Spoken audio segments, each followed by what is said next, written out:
निखिल बोडो छात्र संघ के 57वें वार्षिक अधिवेशन को लेकर आज कोकराझार के दोतमा स्थित बोडो फन खेल मैदान में लाइक खूटा स्थापित किया गया। कैबिनेट मंत्री यूजी ब्रह्म ने इस कार्यक्रम में हिस्सा लिया। मौके पर अप्सू के अध्यक्ष दीपेन बोडो भी मौजूद रहे। बताते चले कि 13 से 16 मार्च तक अप्सू के वार्षिक अधिवेशन होने वाले हैं। इस कार्यक्रम में केंद्रीय गृह मंत्री अमित शाह भी उपस्थित रहेंगे। शाह को बतौर मुख्य अतिथि कार्यक्रम में हिस्सा लेने के लिए आमंत्रित किया गया है।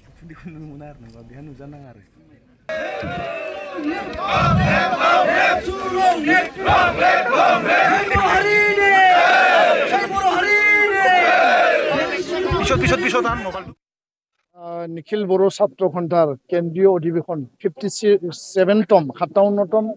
आमी बडौफा ए फोटार बडौफा उपेन्द्रनाथ ब्रह्मर जी पवित्र जन्मस्थान दतमात और जत तेखेतर माने समाधिस्थली आछे এই ঠাইতে অহা মাৰ্চ মাহৰ 2025 13 14 15 16 চাৰিদিনীয়া বৰ্ণাঢ্য কাৰ্যসূচীৰে আমি কেন্দ্ৰীয় অধিৱেশন অনুষ্ঠিত কৰিবৰ কাৰণে আজি প্ৰথমটো যি লাইক ফুটা আমাৰ ইয়াত নিৰ্মাণ কৰিবলগীয়া আছে তাত আমি পূজা অৰ্চনা কৰি পেলাই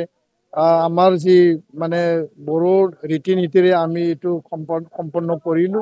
আৰু ঈশ্বৰৰ ওচৰত প্ৰাৰ্থনা জনাইছো সেই অধিৱেশন যাতে আমি সফল মানে মংগল মানে সমাপ্ত কৰিব পাৰো আশা কৰিছো নিখিল বড়ো ছাত্ৰ ঘণ্টাৰ ইয়াৰ প্ৰায় 6000ৰ প্ৰতিনিধি ইয়াত উপস্থিত হ'ব আৰু চাৰিদিনীয়া এই কাৰ্যসূচীত শিক্ষা গুণগত শিক্ষা জানুৱাৰী মাহত প্ৰথমটো সপ্তাহত গৃহমন্ত্ৰী ডাঙৰীয়াক আমি লগ ধৰিছিলো আৰু তেখেতে ইয়াত আহিবৰ কাৰণে সন্মতি জনাইছে তো আশাবাদী আৰু এটা ঐতিহাসিক এটা অধিৱেশন হ'ব অসমৰ মাননীয় মুখ্যমন্ত্ৰী ডক্টৰ হিমন্ত বিশ্ব শৰ্মা ডাঙৰীয়া বিটিআৰ প্ৰধান প্ৰমোদ বড়ো ডাঙৰীয়া আৰু কেন্দ্ৰীয় মন্ত্ৰী অমিত শাহ ডাঙৰীয়াৰ উপস্থিতিৰ যোগেদি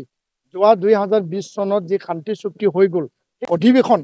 আটাইতকৈ তাৎপৰ্যপূৰ্ণ ইয়াৰ কাৰণে হ'ব যে গৃহমন্ত্ৰী ডাঙৰীয়া স্বয়ং ইয়াত উপস্থিত হ'ব 5 বছৰ চুক্তিৰ এই সময়ছোৱাত তেওঁৰ উপস্থিতিৰ যোগেদি বড়োলেণ্ডবাসী অসমবাসী আৰু বড়ো ৰাইজে তেওঁৰ পৰা যথেষ্ট এটা আশাৰে চাই আছে যে আগলৈকে এই অঞ্চলখন আগুৱাই নিয়াৰ ক্ষেত্ৰত গৃহমন্ত্ৰী ডাঙৰীয়া আৰু প্ৰধানমন্ত্ৰী ডাঙৰীয়া আশীৰ্বাদত আমি আগবাঢ়ি যাব পাৰিম বুলি আমি দৃঢ় বিশ্বাসী আৰু খুবেই আশাবাদী।